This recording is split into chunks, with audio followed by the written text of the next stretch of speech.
ladies and gentlemen. Let's rock. This is FanStream Sports. Can I please have your attention? And I need all of you to stop what you're doing and listen. The following program is recommended for mature individuals and may contain material unsuitable for morons, cretins, and dishwipes.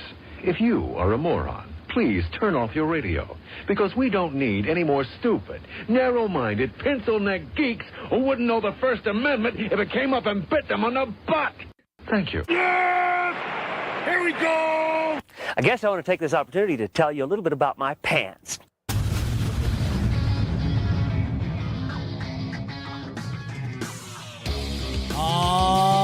Yeah. Welcome into the Colby IndyCarTim show.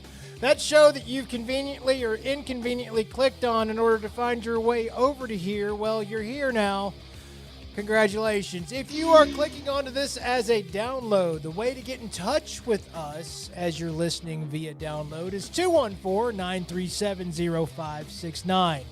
That is the FanStream Sports text line, FanStream Sports, where you can find the Colby and IndyCarTim show, and or just Colby and Tim show, as the top of it says. Have I been saying it wrong the whole damn time? This is Tim, everybody.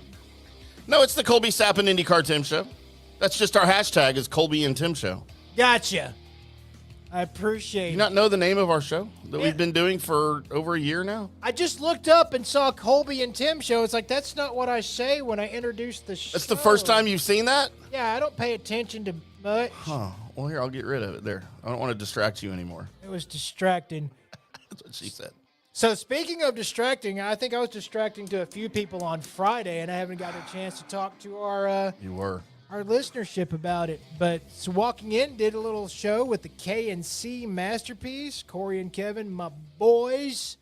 They invited me to come up because Mike Bassick was on assignment doing that play-by-play for the Texas Rangers. Oh, is that where he was? Yeah, okay. He was doing the for basically all the games that you probably missed because you were doing either the J.P. Peterson show and or watching other sports other than baseball. Okay. So he's not doing road games, though, is he? He was on the road with them. I thought they were only doing home games. He was on the road with them, bud. All right.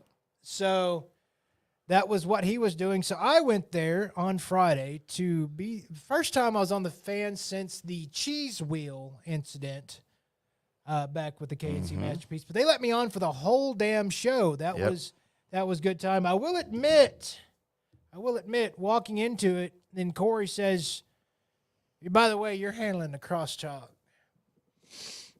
And I was like, oh, well, that's cool. I just came here to just be, monkey wrench guy and just You know what you should have said? toss things at people. You should have looked at him and said, "What's crosstalk?" Yeah. What is that? What is that? What happens when people do crossy talk or whatever you said? No, I get there and it's RJ and Bobby because Sean's out because the baby's a baby. Yeah, a baby thing's happening. And first of all, the entrance music was Ginger as they threw it to me, which if you do know me, you know that the Ukrainian metal band known as Ginger is my favorite band on the damned planet. I hear this later. So, yeah, you probably will. And so, but that hits, and I lost my whole brain. I didn't introduce the show. I didn't nothing. I just said, yeah, wow, that's Ginger. Colby gets easily distracted by things that he likes. And then I was like, oh, yeah, by the way, to pay off the tease, because I think RJ teased it as like special guest is coming on. It's like, it's me, it's Colby. Oh, wow. And there was only like, throughout the show, there was only like, well, I'd say 4 or 5 fan texts throughout the whole thing that was like, who the fuck is this guy? The rest of you were being very, very nice, which was weird looking at the fan text and people being nice. Nice to Colby. Yeah. I'm used to not nice folks on the fan text, which is usually what geared me up, made me want to fight. Yep. And that I used it to feed off of. But, man, there was too many nice people saying how much they missed me on the air. And I was, one of those moments where you're like, oh, this fan text thing ain't so bad. Look at you nice people.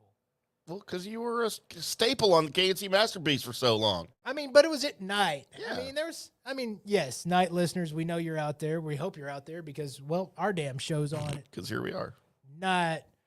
But, yeah, that was fun. That was fun. That was really cool. And it was fun to listen to. I didn't catch the first hour because I was on the air out in Tampa. Right. But I caught on as soon as I could, starting at 11 o'clock DFW time, Central Time. And, you know, it was fun hearing all of y'all's voices back together again. It was just, I told you, man, it was like a blast from the past. After that first segment, the rest of it was riding a bike. I got so relaxed that I had no control over my East Texas accent whatsoever. Like, I can concentrate and I can, you know, enunciate my consonants to the point to where people think that I'm actually talking. I was so damn relaxed. It was just, I could feel it, like a little bit of air bubble forms in the back of your mouth as you're just, hi, everybody. Hi, bap, bap, bap, bap, bap. And that was what was coming out. And I had really not a whole lot of control of it because I didn't care. So there you go, guys. That was that thing. Now, we do have a show for you, and I may have something else to throw at you here in just a second. But let me tell you what's coming up on tonight's show. As well, Tim wrote the run sheet. Now I'm going to read it to you probably for the first time.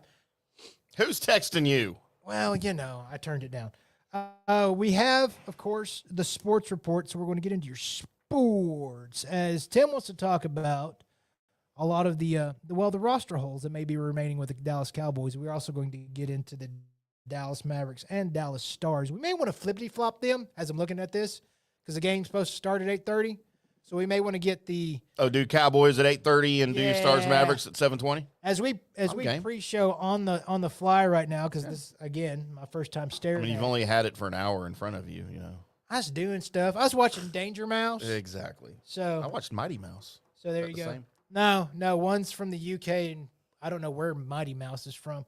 The Good, Bad, and Ugly is our Facebook and famous birthdays situation. We'll explain to that when we get to it if you haven't already seen it. And I've got a mystery shotgun where I've got some breaking news, or could be breaking news, about the Fantastic Four movie, along with the movie I can't believe is not made yet. So that's coming up in the mystery shotgun, and then we'll get to our Cowboys talks. And then I have news and notes to round this sucker off, so that's what's all going on. But, Tim... We call that on tap. That is all on tap.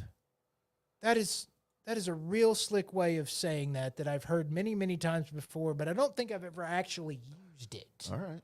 So now you have. Tim, I did need to ask you one real quick question. All right, shoot. I know you don't like flavors of things. You just want the basic. You're a pretty basic human. Like, you don't want flavored potato chips. I do like flavored potato chips. You just want potato chips. But I preferred plain potato chips. Right. How are you in the world of popcorn? Popcorn, butter, and honey. Butter and honey. Yep. No, not any. You don't take the Hidden Valley Ranch and hit it to your popcorn. I have. I prefer it the other way. Hit it with the taco seasoning. I mean, if somebody does that, I'll eat it. But I won't do that myself. The reason why I asked about the popcorn is because it came to my attention that we have had one of those holiday cans of popcorn at the house that nobody's ever opened, and I don't know how long it's been there. Huh. Well, if it's holiday, then it's been there probably since Christmas or Thanksgiving, right? But you don't know which one? I don't know which one. I think it was the year before. Is it in a tin? It's in a tin. And it's still sealed? It's still sealed. It might be good still. Might be good still. But my question was, have you ever triple dipped in one of those tins before? Are you one that'll do caramel cheddar buttered? Yes. Really? So I will tell you, so there's some place, I don't know the name of it because I haven't been there in person, but I have a friend that lives in Chicago, and I helped him out with a podcast, get his podcast up and running a couple of years ago, and he sent me from some famous popcorn place in Chicago that's supposed to be world famous. Uh-huh. He sent me one of those tins. It was one of the big ones, too, like 2 feet tall or something. Right. Separated into 3 compartments and 3 different flavors. And, I think it was your standard caramel on one, cheddar on the other, and then maybe ranch on the other, or maybe it was just butter. I don't remember. Buttered, yeah, usually. probably just butter. I don't remember. And I did, man. At first, I was just one at a time, and I would never mix them like in the same sitting. Like I would have to do, if I'm eating some now, it's got to be just the caramel. Okay. Next time I go back, I'm doing the cheddar. Next time I go back, I'm doing the butter. But then one of the flavors ran out or was about to run out. And I'm like, look, if I'm going to do this, I need to do it now. So I did the triple dip. I went all three of them at the same time. It was a little sensory overload for me, but it wasn't bad. I didn't regret not doing it. The reason why I ask is because, well, this man has a lot of troubles with a lot of things that most of us are going to find normal. Like the fact that I even just talked about, well, the cookie dunking for one. Oh, gross. And the fact that I talked about dunking a donut in coffee. I can't even fathom that. To me, that's worse than the cookies. You know that's the reason why it's called Dunkin' Donuts, right? I thought the guy's name was Duncan. It's just, no, it's the play on words of you're dunking your donut. Like Troy Duncan. Yeah. Troy Duncan. Don't think that's his name. It's not. Yeah. Find out in a different span. That's screwed up, Kevin. Yeah, so, no, Dunkin' Donuts. Yeah, this man would never dunk a donut. No. So you've never taken... To put it on a finer point, he's never taken a fresh glazed donut, bitten a piece out of it, and then dipped it in his coffee, and then. Okay, I'll ask the same question as I asked with the cookies. Why? Because it's good. It's good without dunking it. It's good with dunking It's not it too. better dunking it. But it's good. No, it's now. See, I could get because the donut's not going to get soggy like a cookie. Oh man, no, it gets worse. Well, then why would you do it? It's an immediate sucking up. And I like the flavor of glazed donuts, and I like the flavor of my creamed coffee. I don't want to combine the two. What did somebody do to your coffee? Creamed in it. Gross. Glazed. Colby, they glazed my donut, and they creamed my coffee. Just, wow. So those that are going to have trouble with breakfast in the morning, we apologize as you're staring at your freshly glazed donut in a whole different way. Speaking of holes, That's what glazed donuts do to me right there. That lady's hole is in that pan. And now it's time for me to throw it to IndyCarTim by asking him, hey, Tim, what day is it, bud? Glad you asked, Colby. Are you? I mean, I guess I should get there, huh? Colby, it is Monday, my dudes. Happy Mother's Day to everybody, by the way. Hope you had a good Monday or a good Sunday with Mama. Yep. If you don't have one like me, we hope that you didn't struggle through it like I used to. I don't anymore. I'm good with it. I just post pictures of my mom and just tell everybody how much I loved her. That's all you can really do. Not to bring the room down again. I mean, sometimes I wonder why I toss it to you because I know it's going to go down for a second before you come back up with some. I'll get it back up, okay? All right. I'm going to get it back up right now. Gross. Colby, today. I turned you down. How do you feel about hummus? I love hummus. I do too. It's International Hummus Day. Favorite? Wait, probably plain hummus. Nope. You're not, Nope. No. All right. I do have a favorite flavor of hummus. Okay, what's your favorite flavor of Sun-dried tomato. Sun-dried tomato. Or as I used to call it before I knew what it was actually called, sun-dried tomatoes. Sun-dried. I didn't know it was sun-dried. I thought it was one word. Huh. I'm talking like up until like 2 years ago. A good thing you never went to. Yeah, put some of them sun-dried tomatoes on that sandwich. That's good. It's probably the garlic one for me. That's good too. Probably. And I like the plain too. If you know, whatever. So what's your favorite thing to dip in the hummus? Oh, it's just your regular old cracker. Okay, see, I like the pita chips. Pita chips are all right. Usually, I can't ever get the right one that has the right chew to it. Right. It's either really bready or they left it in the oven too long. Yeah. So I like them crispy. And I would go with the Ritz with it, but you know Ritz break. Yeah. Every time you try and dip it in something thick. That's why you got to hold. Look, the way you hold a Ritz is your index finger and thumb on either side, and you put your middle finger underneath it when you dip it, so you get the support behind it. Yeah, and then the tip breaks off, and then you got to go Ritz hunting. And then it's all over your fingers. Right. Nobody else wants that dip, and you didn't really want Now it's all much mine. of it. No, now it's all mine. Yeah, but you didn't really want that much of it. That's never been the case. I want all of it all the time. Huh. Colby, it is National Fruit Cocktail Day. Kind of feel like that's unnecessary. Fresh, like, just mixed Oh, wait, there's fruit. Okay, wait. Or Here's is it out of the can? Here's a twist. So it's called National Fruit Cocktail Day. It's not that fruit cocktail. Oh, so it's not the one out of the can that was always like the mystery dessert It's at school? a fruit-based cocktail drink, like a pina colada or a strawberry daiquiri. Or a, It's that day. huh. All right, I'll take that. I do love me a good pina colada, man. Well, if you like pina coladas. Getting caught in the rain. Yep. How did I know we were going there? Colby, my favorite dessert of all time, which is weird because it goes against my first and almost only rule of desserts. Chocolate pie. No. Oh. Chocolate chip cookies. No. All right. Today's National Apple Pie Day, Wait, you said you don't like fruit pies. which goes against my number one rule of dessert. It shouldn't have fruit in it because then it's not dessert, it's breakfast. But apple pie is my favorite kind of pie. As a matter of fact, Wednesday, you guys tune in right after the break around 8:05 on Wednesday. We're going to power rank the pies. Ooh. According to Ranker. So you know it's going to be messed up. This is going to be wrong. Yeah. It's going to be wrong. That's why we do Ranker. By the way, it's a fruit pie if it's an apple pie. It's part of that.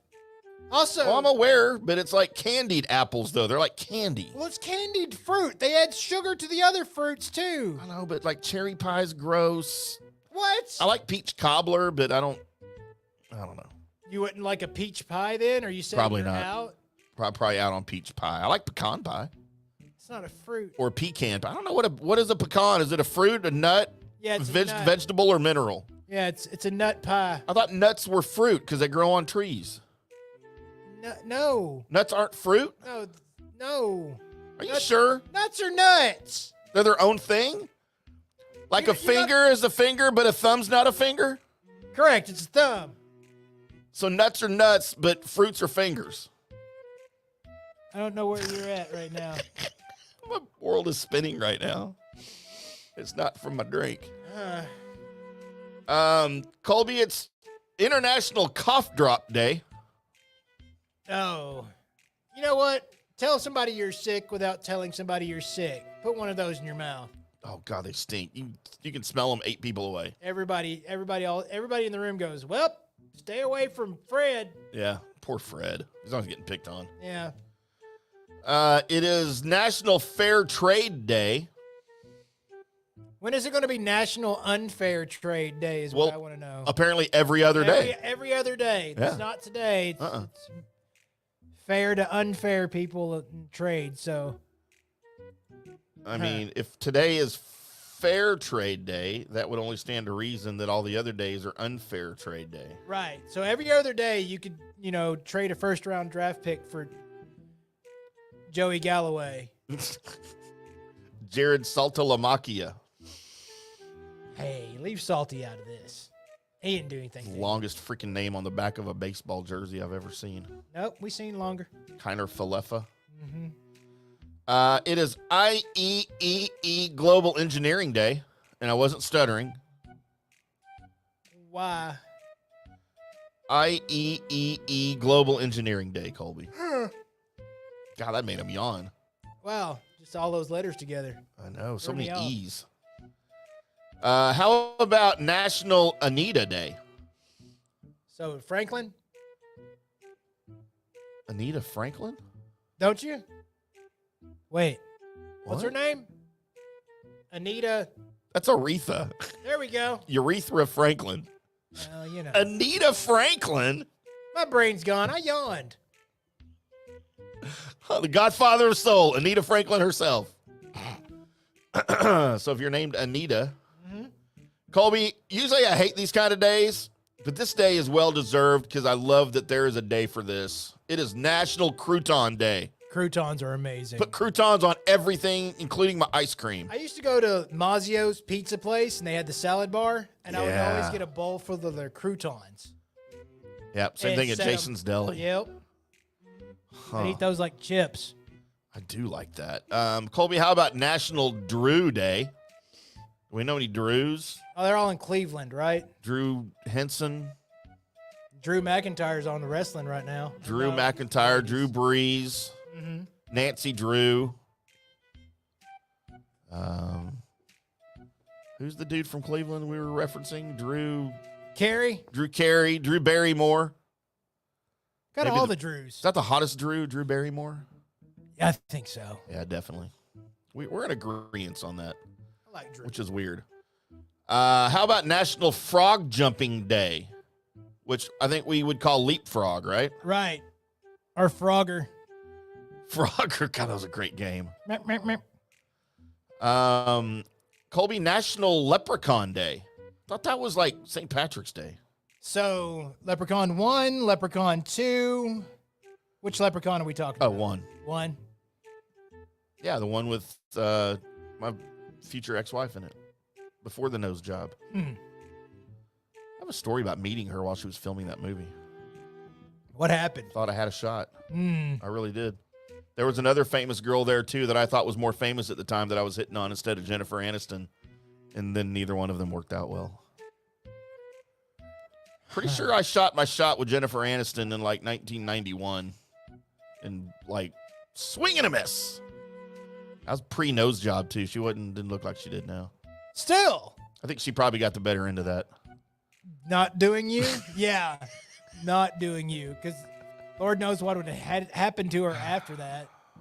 All her self-esteem rolls out the back of her head. Colby, a day that we should sponsor here at FanStream Sports. National Women's Checkup Day.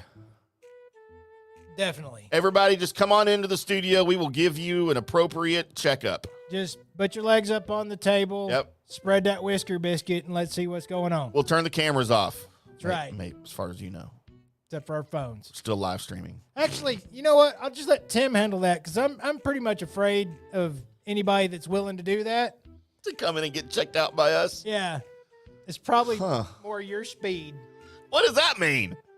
I like them pretty too. Just saying. I like them really pretty sometimes. Ooh, I like redheaded ones. Right. Oh, I love me some redheads. So, like, all redheads doesn't matter?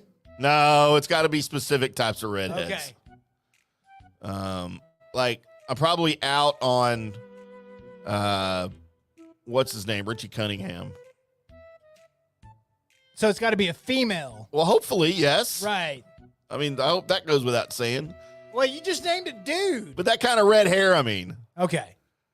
like whatever that's called, I'm probably out on that. But like the auburn red hair, you know, like the fake red hair is what I'm talking about. Out of a bottle. Well. I'm kind of into those. Purple hair even, maybe. As long as your curtains and your drapes match. Curtains and drapes? Sorry, your curtains and carpet match. That'd be weird if your curtains and drapes didn't match. Ain't that the same thing? Yes! Okay. That's the whole point. Maybe it's their face and their hair matches. It's all the same color. That'd be Oh, facial hair. kind of like Lisa Simpson. Gross. Well, I mean, I'm not checking her out. her hair and her face. Her hair is like, yeah, it's all the same, right? Yeah. Like, same thing with Bart. It's unstable. It's the worst cartoon ever made. It's not. It is. It's terrible. I can show you worst cartoons. Well, no, I see commercials for Adult Swim every night. Yeah, those are by far worse. Anything on Adult Swim like after 10. God, they're all retarded. I don't understand. Well, if you stayed up late playing video games and if you were still you would get it. No. You would get it. Cole, Nobody else does. It's National Tulip Day. Just speaking of whisker biscuits. Tulips. And then finally, Colby, to put an exclamation point on today. Get out your aviators. All right. Slap on your flight jacket because it is National Top Gun Day.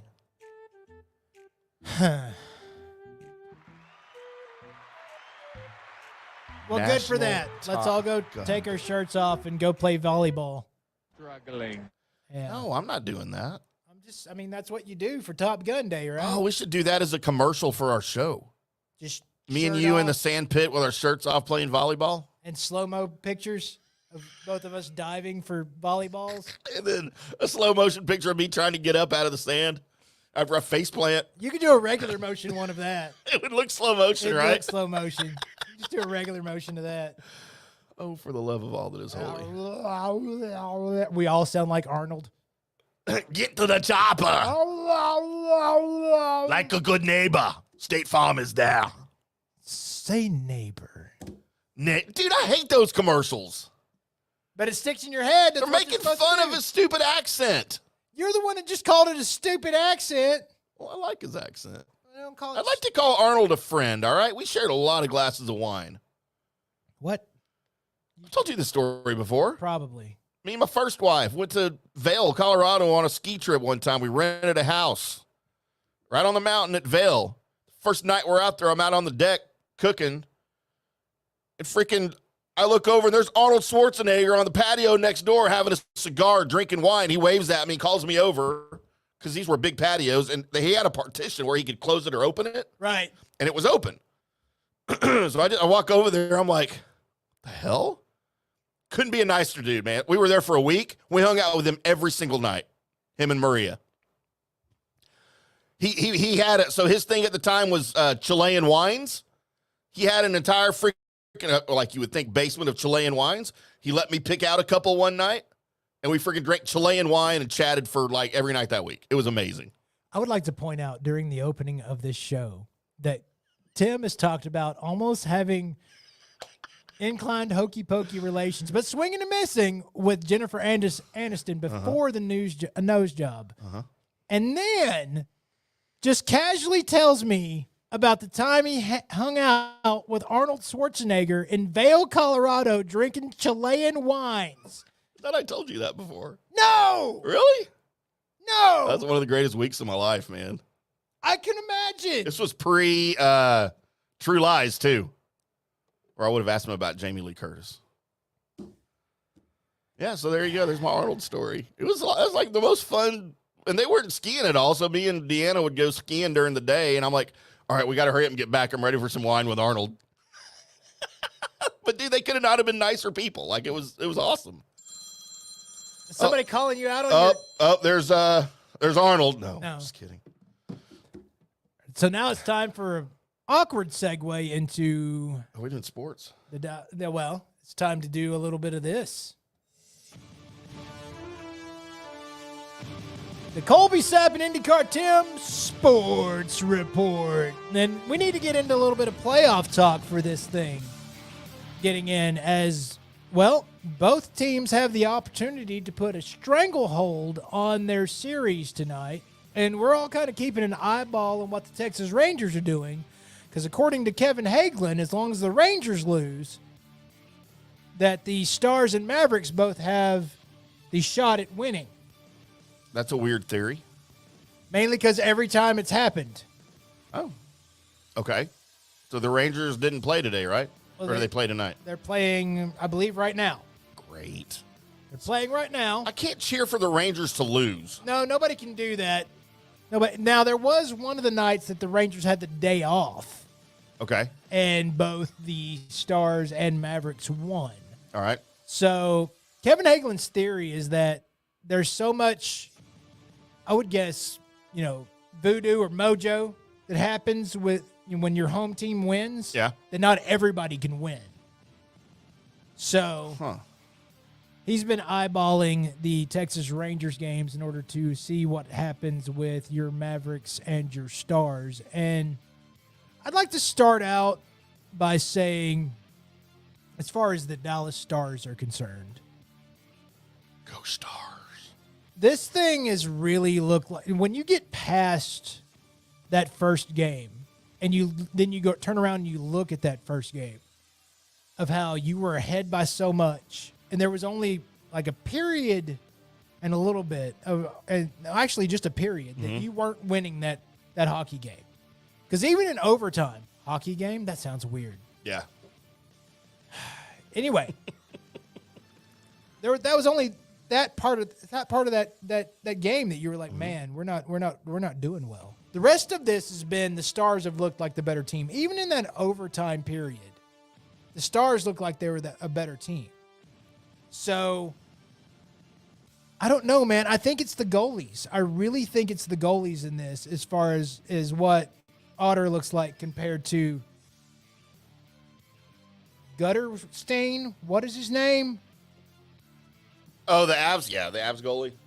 You don't know his name either? I can't remember how to pronounce it. Sorry, I just know it starts with a G. He hasn't looked well. He hasn't looked well at all.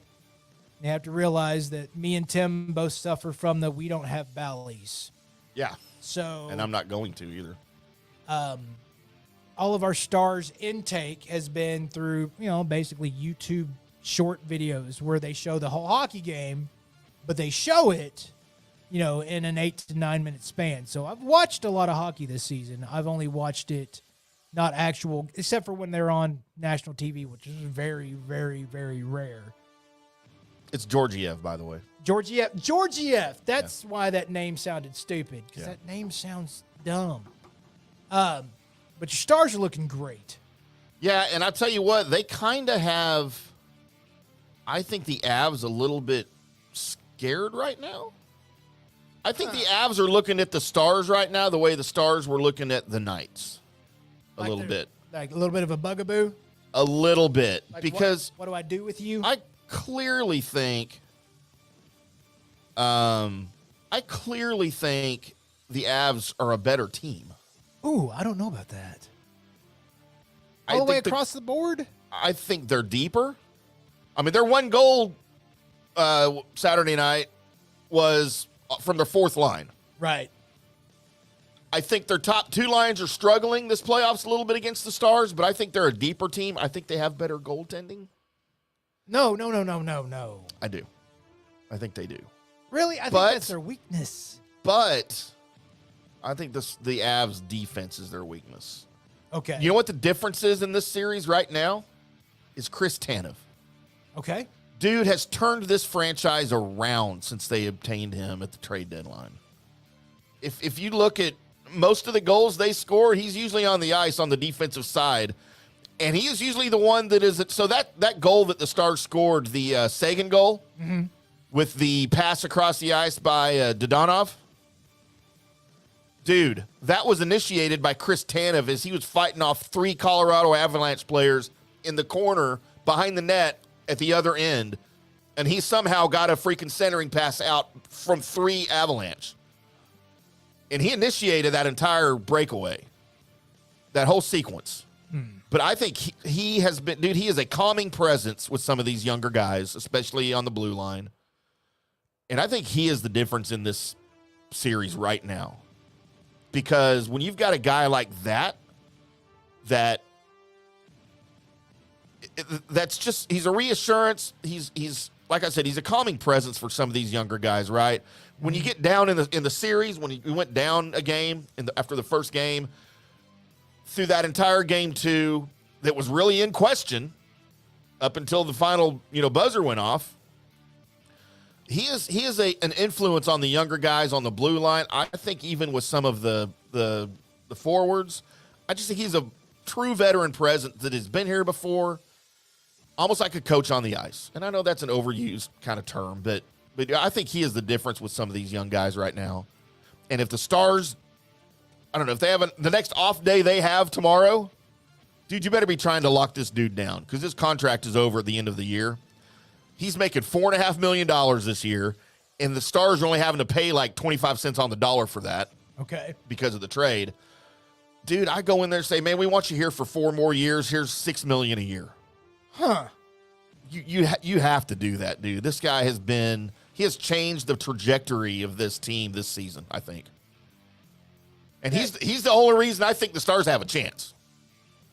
Wow. See, I see this. Maybe I've got my Homer glasses on. From what I'm watching and also looking at the standings, I'm like, this is now paving out kind of like what, it should be, where the Stars are handling the, as far as the records are going, the lesser team, along with the way they're looking right now in these games. Is it because of the speed of the Avs that we just look at them and think, well, this was just a bad matchup? Because did they get hot at the end of the season? Is that what happened to them? No, dude, they've been good all year. They were one of the best teams in the league all year long. Right. But so were the Stars. Correct. So, yeah, I don't know. I thought the Knights were clearly a worse matchup for the Stars. Okay. I wasn't nearly as scared of the Avalanche as I was the Golden Knights. But I think because of what the Stars went through in the Golden Knights series, going to 7 games, the Avalanche swept their first-round opponent. Right. I just really felt like the Avalanche had the advantage, and then they won game one. Well, man, the Stars have come back with a vengeance, and I think the tables have turned. I think the Avs are now scratching their head. What in the hell do we need to do? Now, to both these playoff series, and this was a question that was ballied about on the fan today as well, but I'm going to ask it to you, Tim. Between the Stars and the Mavericks, which one do you think is more locked in this team's going to win? Stars. The Stars? So you still got some trepidation about what's going on with the Mavericks? More trepidation about what's going on with Luka's knee.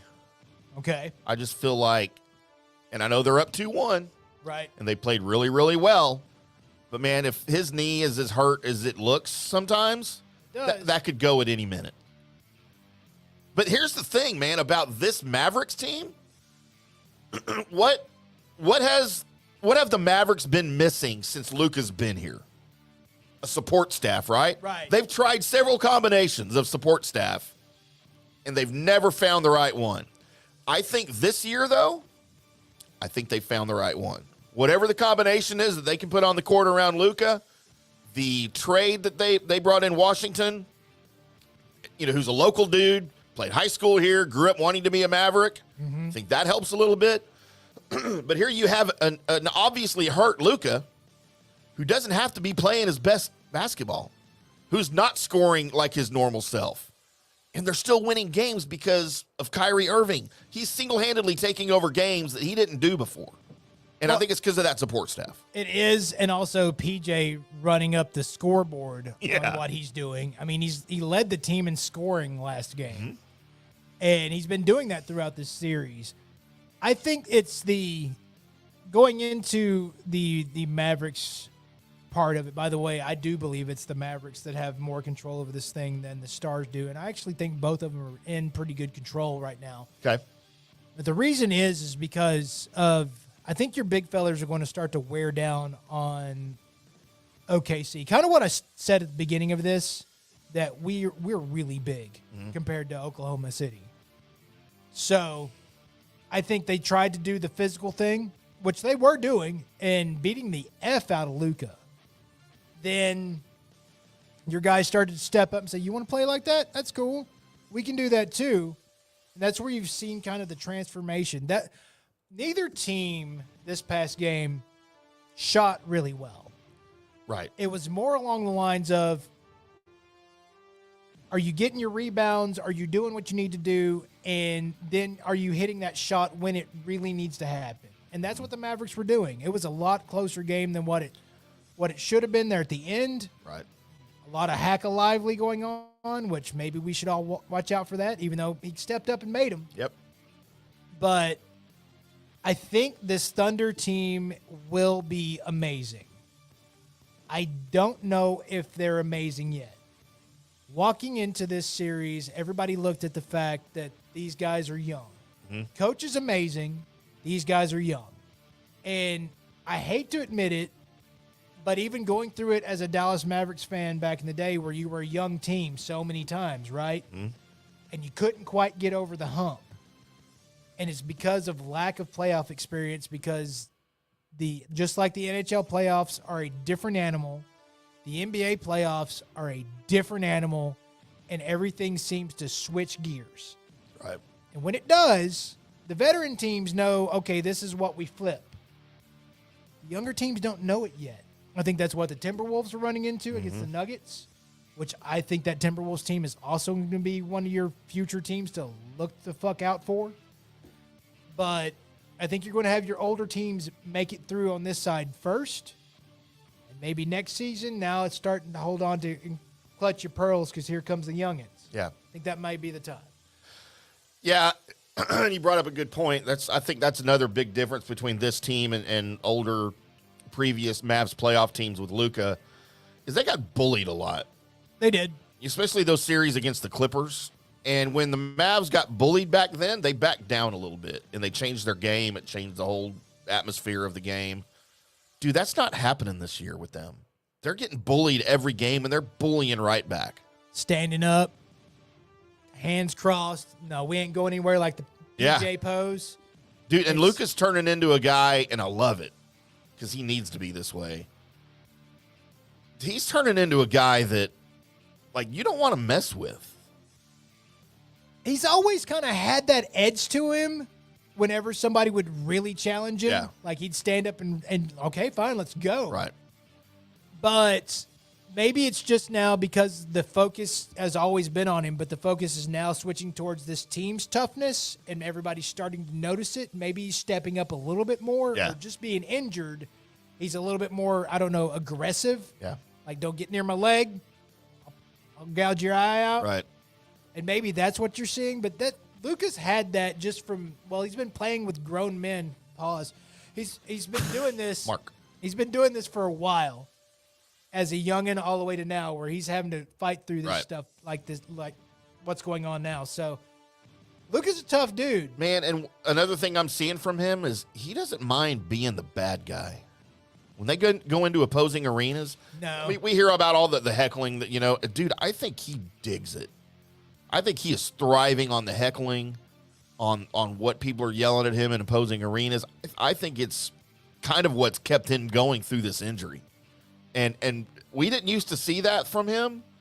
And I'll tell you, we're not used to seeing that from our guy because Dirk was never like that. Dirk never, and he was never the bad guy in any arena because everybody respected him, except for maybe some of the Spurs and some of the Heat fans. But Right. for the most part, Dirk just wanted to go in, play basketball, get it over with, and be done and win, right? Right.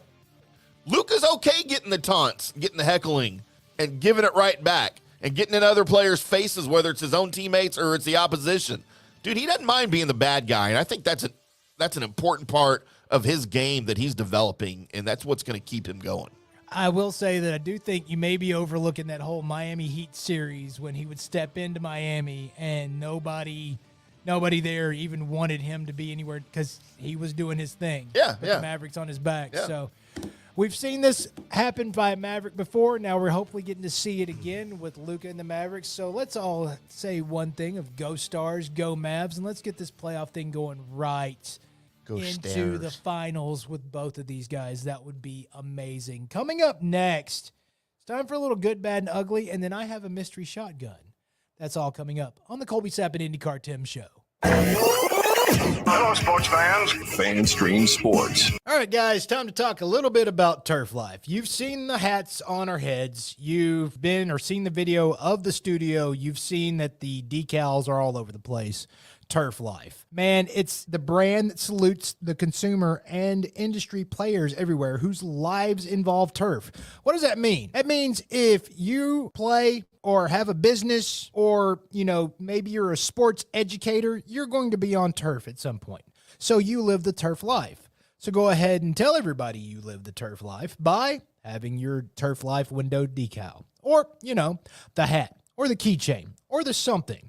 Along that lines, just go to turflifeclub.com and become a turf head. That's what it's called when you live the turf life. You're now a turf head. And you can go join the club today and snag that window decal or snag any other special Turf Life accessories and go over there to that website, which is turflifeclub.com, and get your stuff and show everybody that, man, I'm all about that turf life. And then you just kind of raise your coffee mug at them and go, yeah, turf life, baby. That's what it's about. And then that's the end of the commercial. Ding. That means it's done in microwave talk. Orion Golf Management Solutions. Orion Management Solutions has tailored its service packages just like it tailors its approach to customers. Some owners need more supervision, while others need periodic assessment of their short-term and long-term strategies and programs. Orion can be called in to develop a business plan with the existing staff, or we can assist with the daily management of a facility or event. Either way, we make sure the client is satisfied and understands the direction the facility needs to go in order to achieve the owner's goals. Orion Management Solutions can help with owner assistance service solutions, daily course management, business plan development, monthly operations, or as-needed consulting services. Whatever your need, Orion Golf Management Solutions can help. Check out oriongolf.com. Introducing Star Power Smart Home Solutions, where cutting-edge technology meets effortless living. Control your entire home with just a tap on your smartphone. Adjust the lights, set the temperature, ensure your home is totally secure, all from the palm of your hand. Experience the ultimate solution in comfort and security for your family. Start by going to the website, GetStarPower.com. That's GetStarPower.com. Hi, golfers. IndyCarTim here. I want to talk to you a little bit about Golf Central Magazine. It's not just a golf magazine. It's the magazine for everything. Turf, travel, philanthropy, and lifestyle. Head over to golfcentralmag.com and check out the latest issue. Some of the regular features in Golf Central Magazine: the Golf Bachelorette of the Month, the Golf Bachelor of the Month, the Golf Cart Girl of the Month, Golf History, Grip It and Sip It. So head over to golfcentralmag.com. It's free. It's the magazine for everything: turf, travel, philanthropy, and lifestyle. Golf Central Magazine at golfcentralmag.com. We'll see you there. Hey, listeners, make sure you check out the brand new FanStream Sports in-studio text line. You can reach us during any of our live shows or 24/7 at 214-937-0569. That's 214-937-0569. Text us 24/7 day or night, and we'll reply to you and make you part of the show. Coming back at you. Now, more FanStream Sports. Welcome back to the Colby and IndyCarTim show right here on FanStream Sports. It is Monday, my dudes. Yes. Man, we've got so much coming up. We've got your good, your bad, and your ugly celebrity and Facebook birthdays. We've got a Colby Sapp's Mystery Shotgun where he's going to break some news to you. Got it. And some Dallas Cowboys talk coming up in the second hour. What is their biggest remaining roster hole?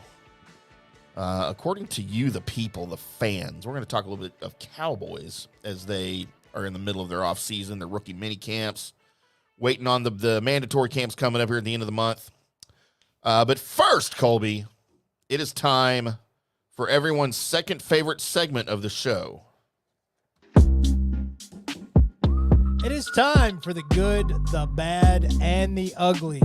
That segment where I go through all the people that were born today, find the people that are famous enough to make my list, make that list, and then offer them up to you guys to decide who is the good person, who is the bad person, and who is the ugly person. Starting off today, turning 32 years old, it's one, the honey badger, Tyrann Mathieu.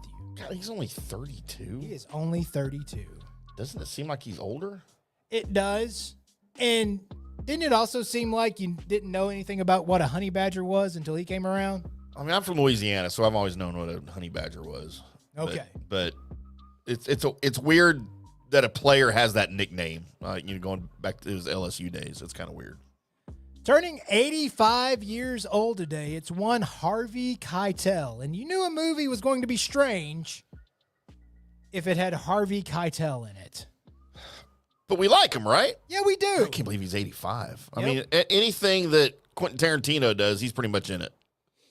Once named as somebody that this person wanted to see naked in that movie Airheads, B. Arthur. Huh. When did she die? 2009. Still think she was underrated. You liked her? She dressed up as the Statue of Liberty? I'd be okay with that. Mm-hmm. I used to watch her on Maude. You probably don't even remember Maude, do you? Don't remember Maude. It was a spinoff of The Jeffersons, which was a spinoff of All in the Family.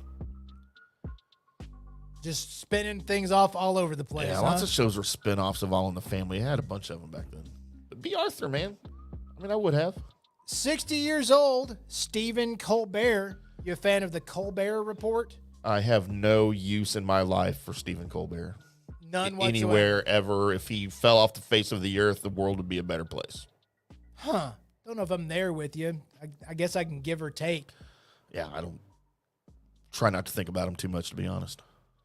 Bodybuilder and, dude, this guy was huge. Ronnie Coleman, 60 years old today. Ronnie Cole, I don't remember him.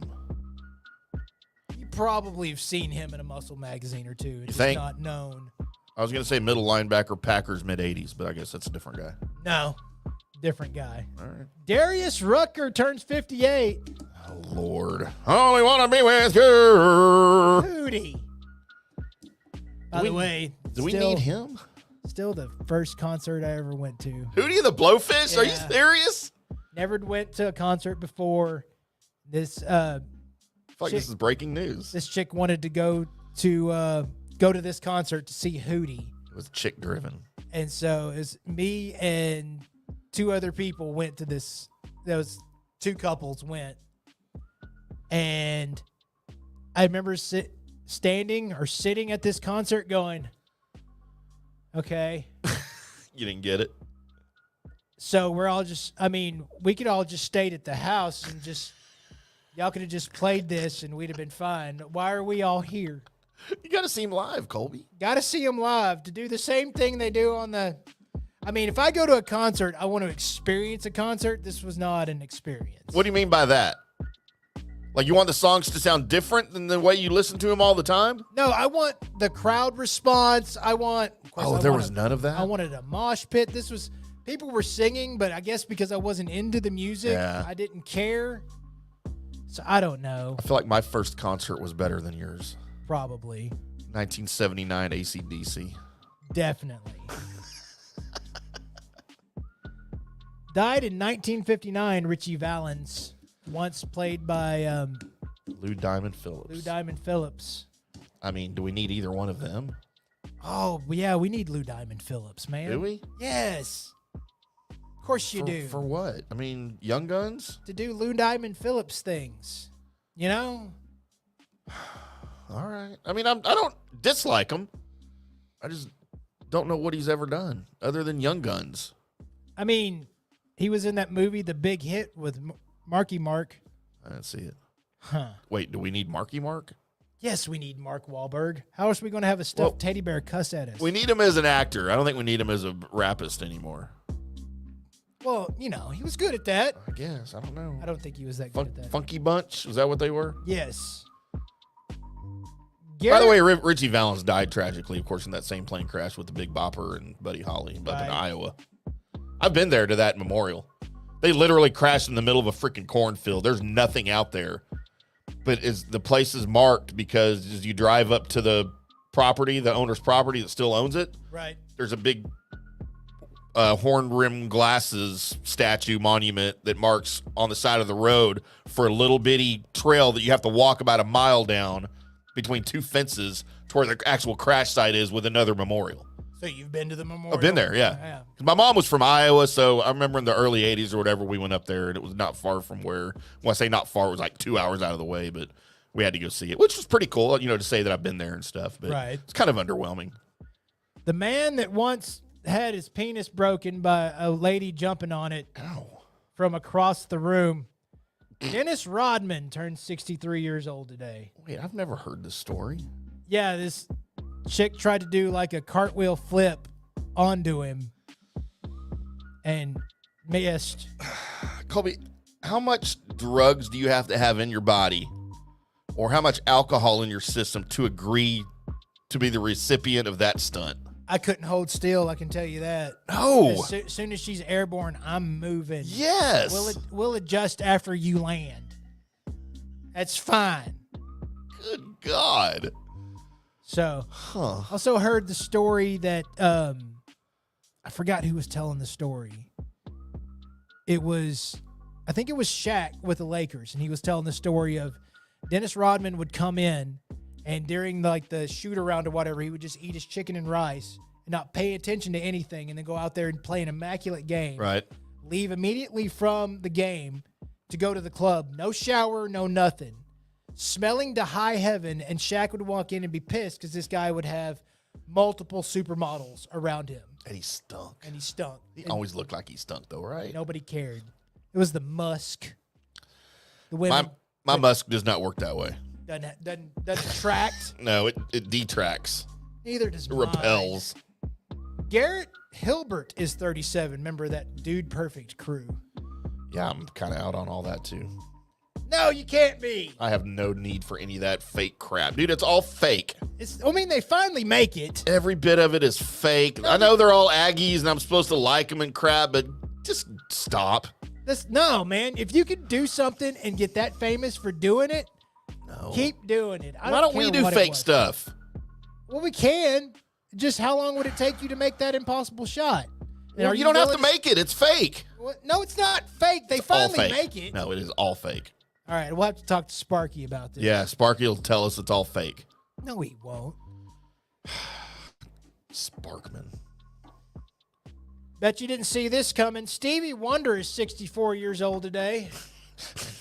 74, excuse me, 74. I was going to say, that's kind of young. Stevie Wonder. So do you subscribe to the conspiracy theory that he's not really blind? I have heard so many stories about this, especially from Lucius Alexander. Oh, yeah. Saying that, he's been spotted looking at stuff before, or just how did he know that was there or whatever. There's a really famous picture of him like in a crowd and some chick holding up her phone, showing him something on the screen, and he's looking right at the screen. Like he's got his glasses on, right? But he's looking right at the phone, and she's pointing at something on the screen. And the caption on the picture is always, "What is he looking at?" Like, how does he know where the phone is? Like it was really funny. Like, I don't care if he's whatever. It's a great bit if you're going to stick with it for that long. He's been holding this bit for that long. At some point, you've got to make enough money to go, by the way, it was all a lie. And then you have the book on how you got away with it the whole time, right? Dude, that would be, he might make more money off of that book and the tour that would follow it. And finally, the Pat Bat. Robert Pattinson is 38 years old today. Somebody else we probably don't need on the planet. No, because we gotta see what happens in the Batman 2. Is he gonna be in that one? Yes. You couldn't find anybody better. He was in the first one, did great. Don Johnson's probably available. Don't need Don Johnson's to be Batman? No. I'd rather have Don Johnson than Pat Bat. Nope. We call him Don Bat. Don Man. Pat Don. Killing me. Colby, Facebook birthdays. Need to give a shout out to a very a pause. A very nice young lady. April Todd. The recently divorced April Todd. Oh, hey. Is that Sweeney Todd's wife? How you doing? I don't know who that is. Okay. Colby, Facebook friend and ESPN Sports Center anchor John Anderson turns 59. Couple of classmates here on my list. Kenny Bartlett has a birthday today. Another Facebook classmate, Lincoln Lackey, has a birthday today. Let's see. I think I did those on Wednesday. I did a bunch on Wednesday, didn't I? So let's go to tomorrow. Hey, I don't have any for tomorrow. Sweet. Oh, dear. Short, sweet one. We'll have some for Wednesday, though, for sure.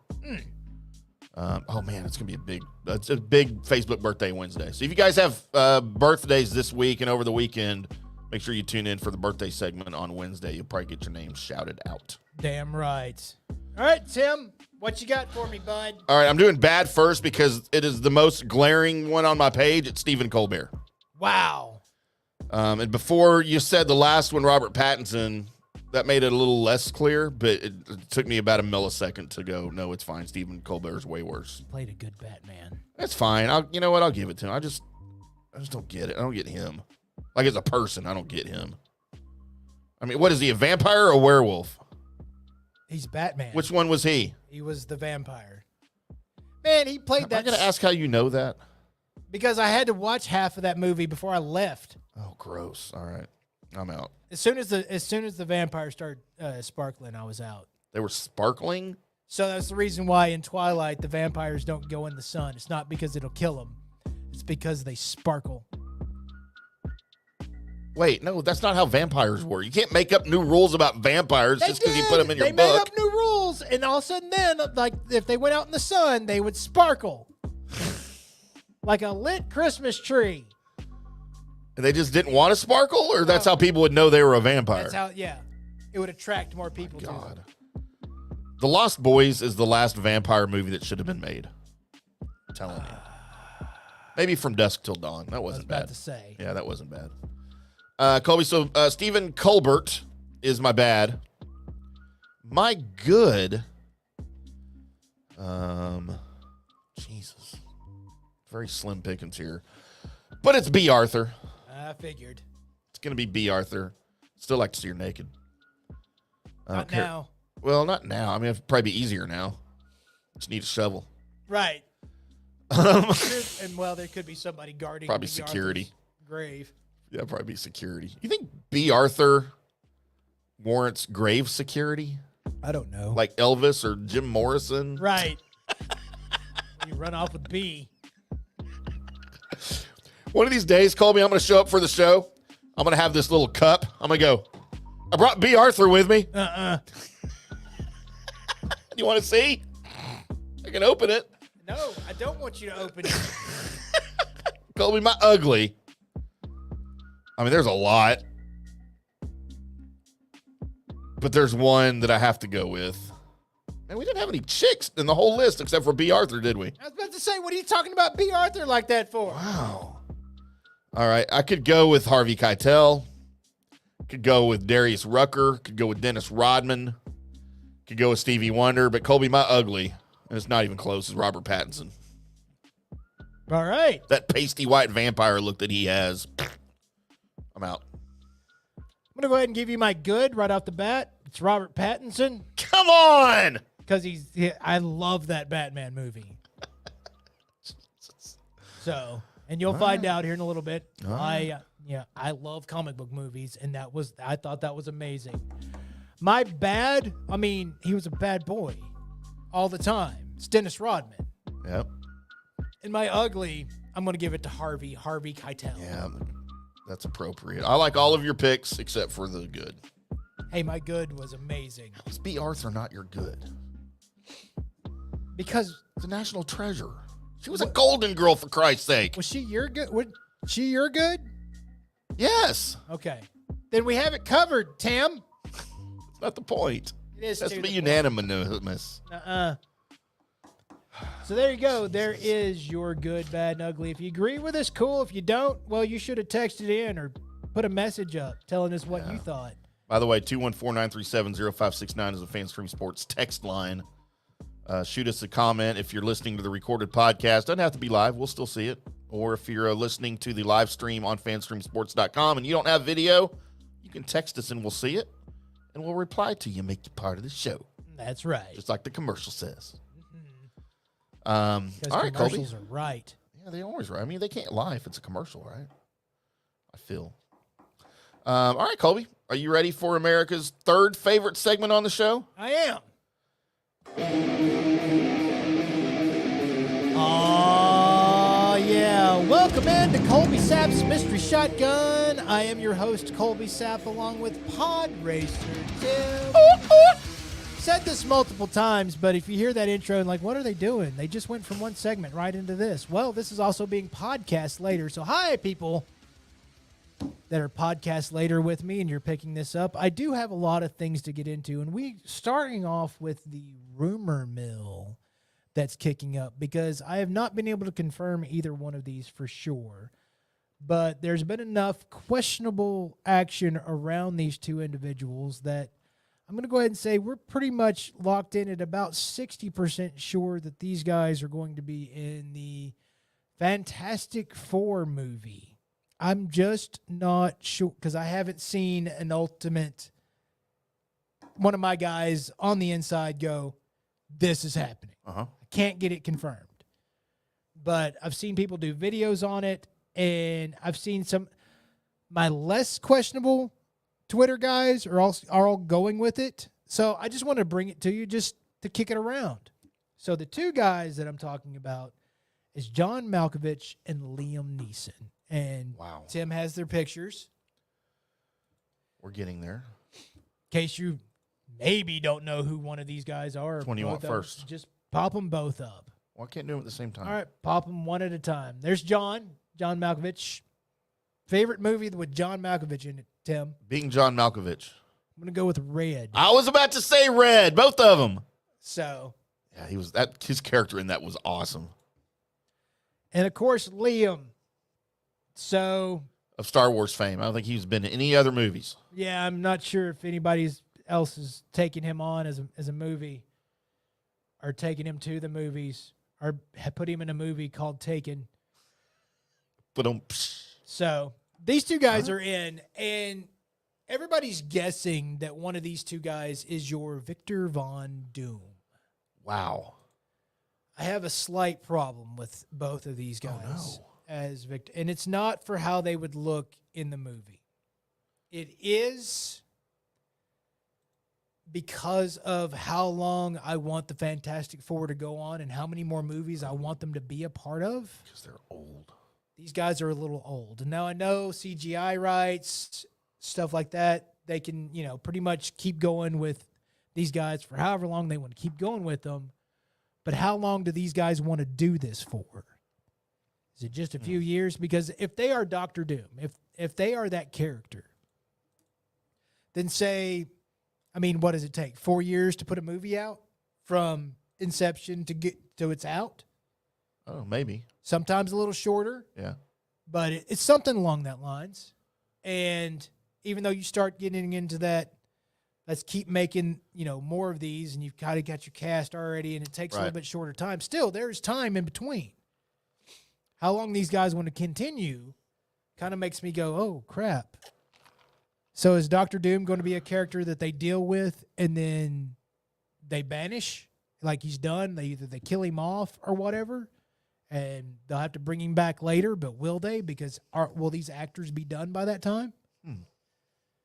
So a little bit of a question mark there with having them play. Now, would they either of them be great Doctor Dooms? Yes.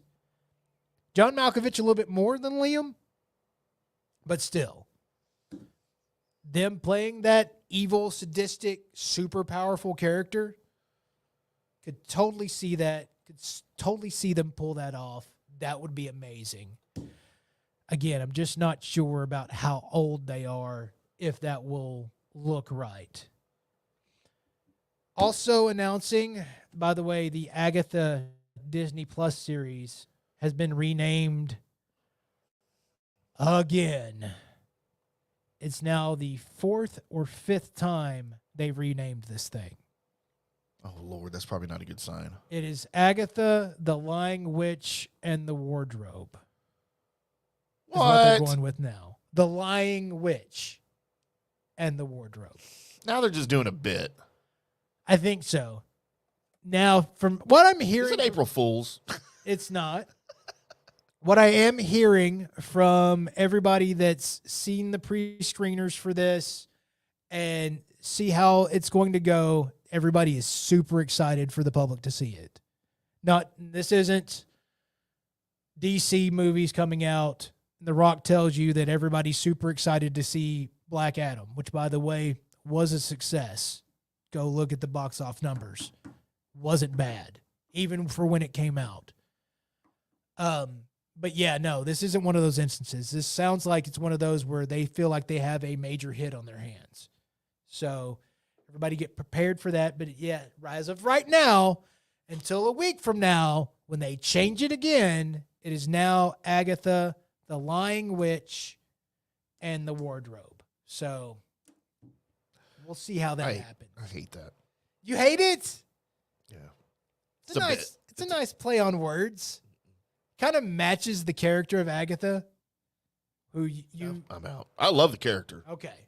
But no, there's no way that's going to stick. I wanted to get to this real quick because after I just finished Fallout on Prime, and it was done really, really, really well. And I'm waiting on season 2. Super excited about it. And with, the other shows that have come out that have been video game based, whether it's how popular the Resident Evil series was or The Last of Us, all those things that were really starting to gain traction and really be something. I was like, man, what else have they not attacked that should be cinematic successes, but they haven't attacked those yet? And I thought of the God of War. I thought that would be really good. There's not going to be a whole lot of dialogue in that one, but it's going to be almost your Mad Max style of, right. We're just going to do a lot of action, and it's just going to be that. That could be good. And of course, side note, I've always wanted a Thundercats movie. some sort, where they finally found out that the planet that they're on is actually Earth. That would be amazing, just futuristic Earth. Thought that would be cool. But the one I think we are missing out on, and it has its opportunity to be a thing. And Tim, go ahead and put it up, and then I'm going to explain myself. Call of Duty movie. Let me explain myself. The Call of Duty series has a bunch of characters, whether it be Price or anybody else, that everybody knows. Almost, not quite, but almost to that superhero comic book level of acknowledgement of, we know this guy. That's amazing. So this coming year, or is it next year, we will have our final Fast and the Furious movie. And they're saying they're not going to make any more until they want more money.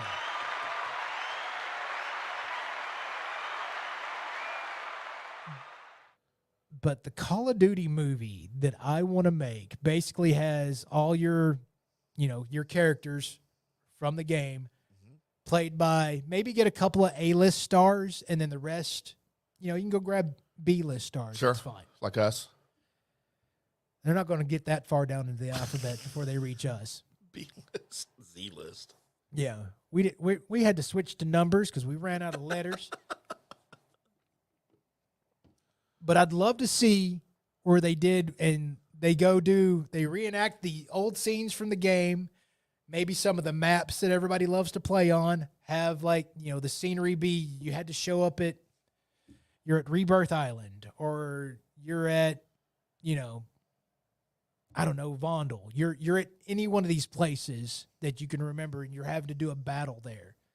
You could set up plot lines to make these things work. You could do a string of them, because the Call of Duty community is kids to dudes my age and throughout and extends. And a lot of people that are around these folks have been like, I want to know what it's all about, but I don't play video games. It would give them that. I think it would be a hit. That's me.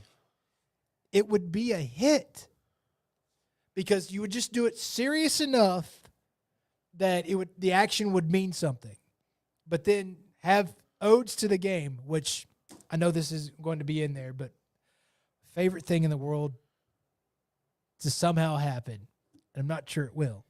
One of my pet peeves with Call of Duty is that to get around faster than other people on the game, you have to do an action called a slide cancel, where your character runs, starts to slide, then cancel it, pops up, starts running. It makes you move a little faster because the slide... It's like a cheat code thing. The slide's a little faster than normal running. Right. Or tactical sprinting. It's a little faster. And then you pop up to stop the stopping of your slide. So your movement is slightly faster than somebody that's just pushing forward as hard as they can on the controller. So you'd like to see that on film. I would love to see two armies coming together and everybody in the army going,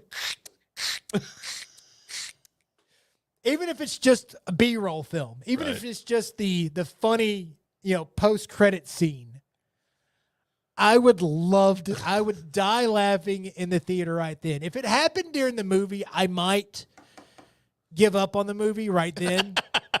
Also, I have mad respect for it, but I can't stay. Even though I acknowledge that I'm already at a Call of Duty movie. But if you were to go grab, have Jason Statham play Price. Yes. Good God. You could just go get every one of the Expendables and just name them something different. Put them in the movie. Because what they've done on Call of Duty is basically, it's Cobra versus G.I. Joe. Right. It's the bad guys versus the good guys situation. Some of your favorite characters might be a bad guy. Well, guess what? You're cheering for the bad guys now. But you could do that movie. You could do so many of those movies. I'm surprised Infinity Ward or those guys over at Call of Duty haven't been like, we just need to do this. We need to do this like yesterday. and get it done. I'd probably watch it. I don't even play the game, but I'd probably watch the movie. If you did it right, you could keep making them, and it would just be a money-making machine. Because all you have to do is put the Call of Duty name on the top of it and make sure you give enough, because everybody going there for the first few movies are going to be the guys that have, played this since it first came out. So they want to see stuff that's fan service to them. Right. But if you put enough plot in it and everything else, and hell, have Michael Bay direct it. Oh, God. And just explosions everywhere. Everybody's happy. Roll credits. Get ready to make another one. You could make all the money. Or, I mean, they made 40 Fast and Furious movies, right? Right. They went to space. They went under the ocean. To space. They've done everything in those movies. They've caught up to a plane in a car. I've never watched 1 second of any of those movies. You should. No. I don't have time for that. It is such good bubblegum action. I got porn to watch, Colby. Man. I haven't watched all that yet. There's quite a few hot ladies in it. Mishrod. So Can we not call her that, by the way? you're the one that called her that. No, that's what everybody calls her. Michelle Rodriguez? Yes. You know what? If I say it right now, it'll be the first time I've ever said that. Well, because you're smart. You're an intelligent human being. Gal was in it for a little bit. Who? Gal, Wonder Woman. Gal Gadot was in Fast and Furious? Yep. That had to be pre-Wonder Woman, right? It was pre-Wonder Woman. Okay. It was before she decided to Finally had a career. work out a little bit. Well, Was she chubby in it? no, she was real skinny. Oh, okay. I mean, she was still a gal, so I never heard of her before Wonder Woman. kind of buffed up a little bit for the Wonder Woman. So there you go. She's an Amazon. There is your Colby Saps Mystery Shotgun. Coming up next, we will get into the Dallas Cowboys' biggest remaining roster holes, and then I have news and notes. And you can't miss it because Florida Man's making a lot of appearances. That's all coming up on the Colby Sapp and IndyCarTim Show. Hello, sports fans. FanStream Sports. Introducing Star Power Smart Home Solutions, where cutting-edge technology meets effortless living. Control your entire home with just a tap on your smartphone. Adjust the lights, set the perfect temperature, and ensure your home is secure, all from the palm of your hand. Star Power has the experts that will transform your house into a secure, smart home. Experience the ultimate solution in comfort and security for your family. Get started at GetStarPower.com.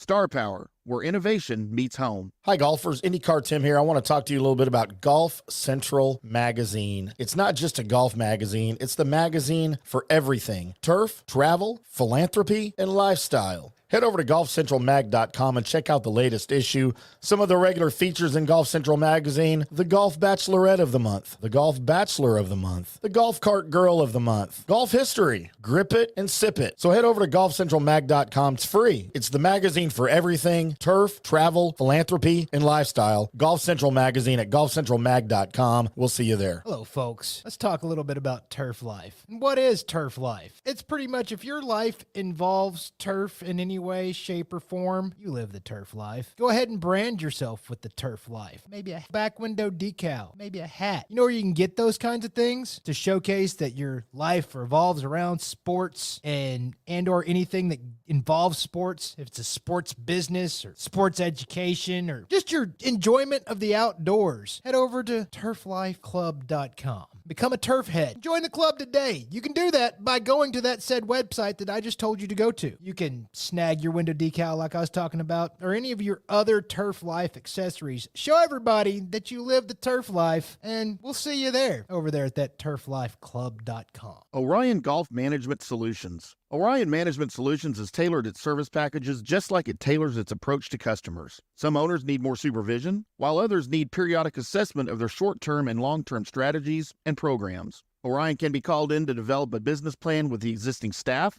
or we can assist with the daily management of a facility or event. Either way, we make sure the client is satisfied and understands the direction the facility needs to go in order to achieve the owner's goals. Orion Management Solutions can help with owner assistance service solutions, daily course management, business plan development, monthly operations, or as-needed consulting services. Whatever your need, Orion Golf Management Solutions can help. Check out oriongolf.com. Hey listeners, make sure you check out the brand new FanStream Sports in-studio text line. You can reach us during any of our live shows or 24/7 at 214-937-0569. That's 214-937-0569. Text us 24/7 day or night, and we'll reply to you and make you part of the show. Coming back at you. Now, more FanStream Sports. Welcome back to the Colby IndyCarTim show right here on FanStream Sports on a Monday, heading into the Power Hour, Colby. I guess it's the Power 40 minutes. Right. 39 minutes of the show. Still daylight outside. That's crazy this time of night. It's getting that way, though. I'm digging it. Yeah, I'm ready for summertime. Summertime. Colby, real quick before you address Cowboys, our good buddy Ron commented in. He missed, first of all, he said, hey, boys, good evening to you. I said, good morning, boys. I don't know where that came from. So he missed Stars and Mavs talk. So real quick, we'll address you, Ron, because you're a faithful Frank. Is that what we're calling them now? Faithful Franks? All right. It's our Beans and Franks. Yeah, Franks and Beans. He said, so let's have fun. Your life depends on it. Mavericks or Stars? Who will save your life tonight? Who would you depend on to get the win between the two? You know what? I think they both win tonight. Whoo! Why? What's the Rangers score? I can tell you shortly, all right, as we produce on the air. The Rangers are currently 0-0 tied in the bottom of the fifth, 0-0 with those Guardians. With the Cleveland Indians. Is that what you're sticking with? Yeah, I am, because that's stupid. So, by the way, Ron, if you're wondering why we're checking the Rangers score before we make predictions, it's because so far the nights that the Rangers lose, the Mavs and Stars have won. So we're trying to put a pattern together there. And it's Kevin Hagelin's devilish work in that area. We'll have to get him to explain that more frivolously. I tried to get all the explanation out of him, but he was just like, man. Because he doesn't have one. You know it's Kevin. He has all he could explain nothing to you for at least 45 minutes. And it would work. So, if I had to pick between the two, the Mavericks are at home. The Stars are having to play in Colorado. Right. So, if I had to pick between the two, I think I'd go the Mavericks get this one over the Stars getting theirs. But I will say, I do think that, because I go with where I'm hoping, and that they both win. Because that's what you're hoping. But if you're saying put a gun to your head, blah, blah, blah, I think I'd go with the Mavericks. Still going with both. We'll get with both. I think both get the win tonight. And you're putting the Thunder and the Avalanche in 3-1 holes. Coming back to Dallas, right? Coming back to Dallas for the Stars. Yeah. And then going to them. OKC. Yeah, you know what? If they win, both teams win tonight, I think that's it. I think series over on both sides. Done deal. Yep, done deal. All right, then. It's my prediction. All right, I like it. I like it. Yeah, so there you go. We very rarely get positive Tim, and by the way, we're about to get into actually negative Tim. No, you're not. Because we're about to start talking about the Dallas Cowboys. True. And it's time for negative Tim to make his... You don't know me. I do, too.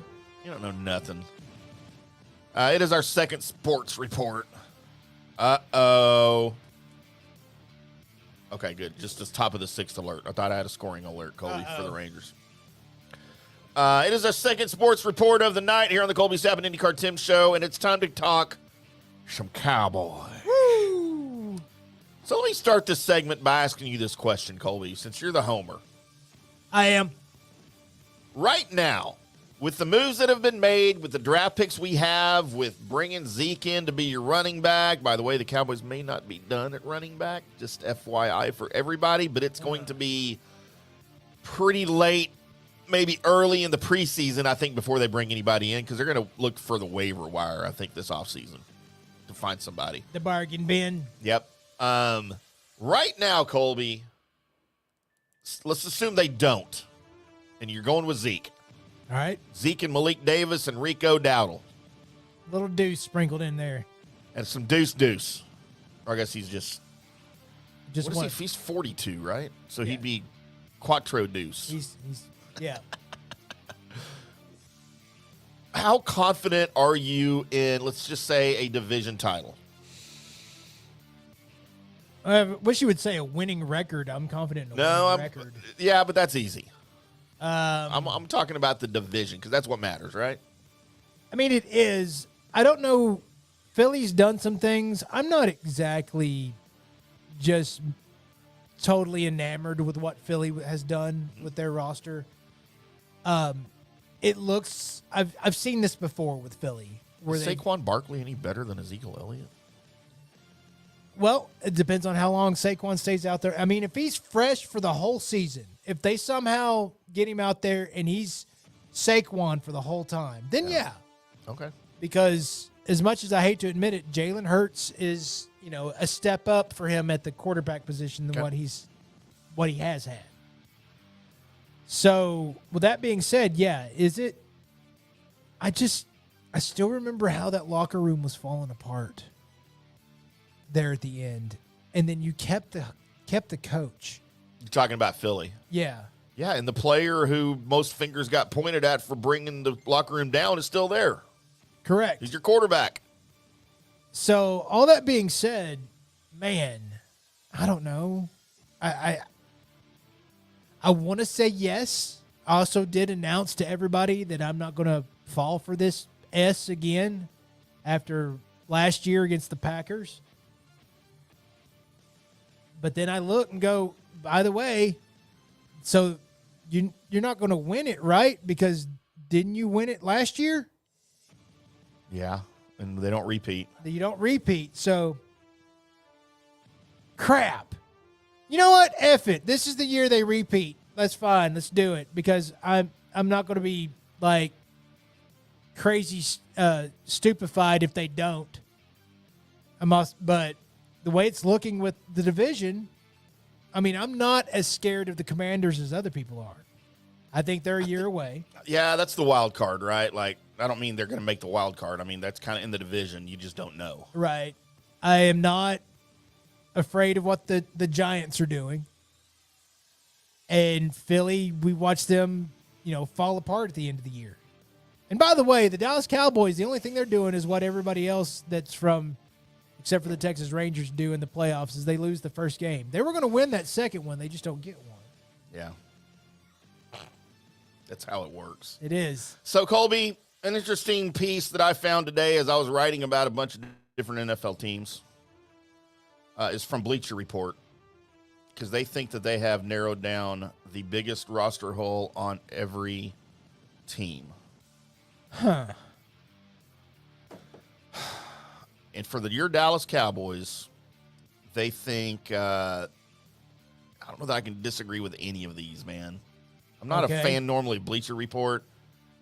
They are saying running back, cornerback, no, and offensive line. Oh, fuck off. You disagree with corner and offensive line? Yeah. Why? Because I haven't seen what these rookies can do yet. I don't know what they can do. On the offensive line? Right. Okay, well, either way, I still think you need depth. I'm not talking about getting starters. I'm just saying you need more bodies. Well, okay. But same thing for corner. All right. Who's starting opposite Diggs? Are we going with Deron Bland? Aren't we going with Deron Bland? How do you feel about that? I don't feel bad about him. Gilmore's still out there. He is still out there, and maybe you want to grab him. But I think if you give Deron Bland another season ready to go, I mean, he got thrown out there. It's like, by the way, mid-season or the first 2 games or whatever, but here, change position. I'm not saying I don't have faith in him. I think he can do well. You hope he can do, like, I hope he can do well. Right.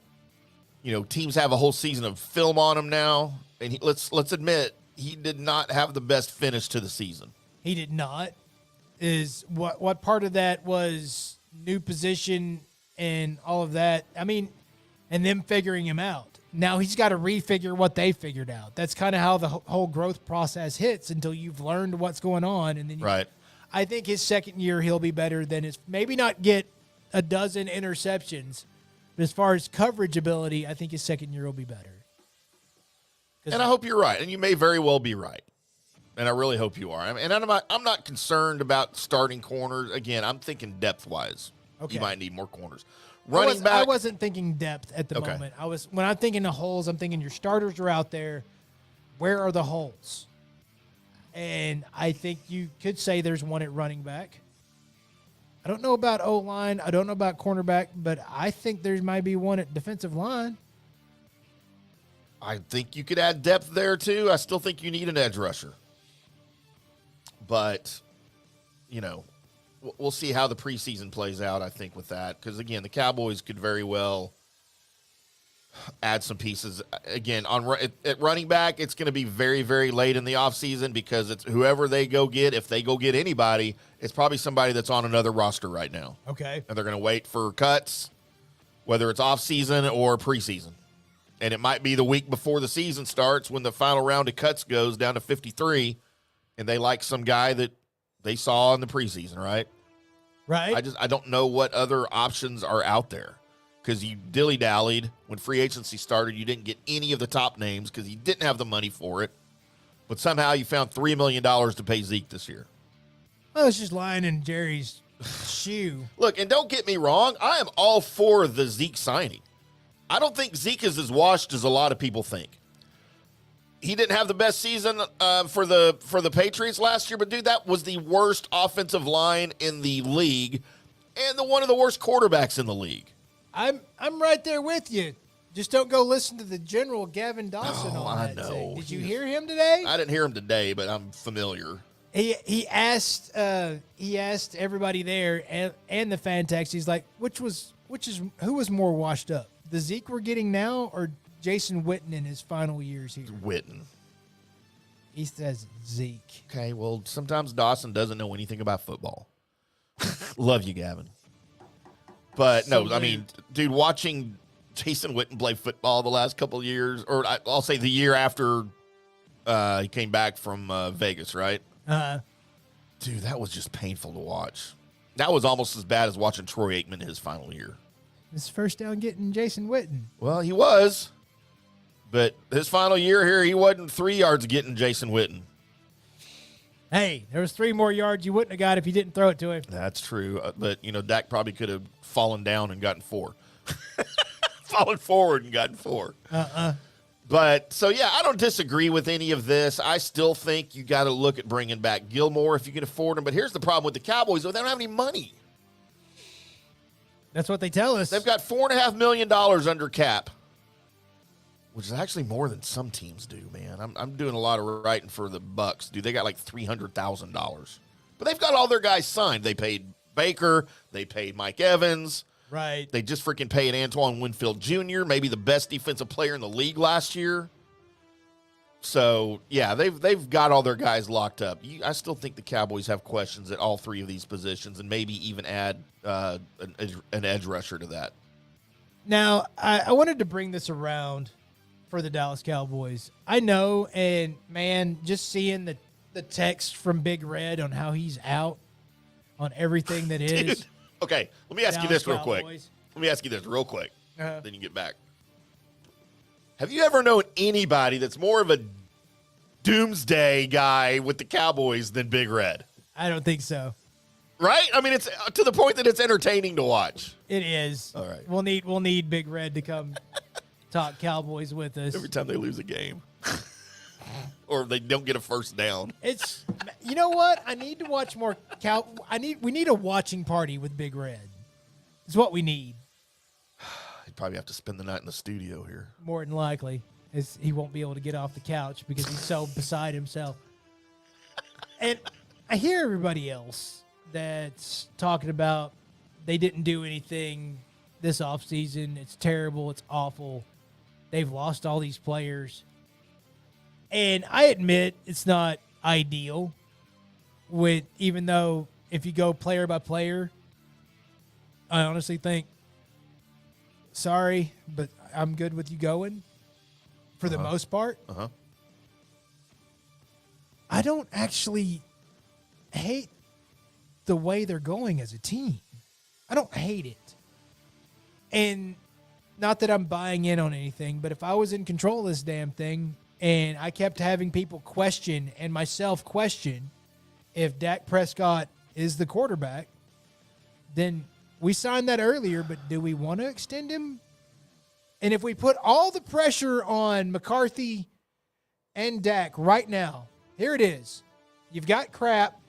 You've got the younger guys. Go do better.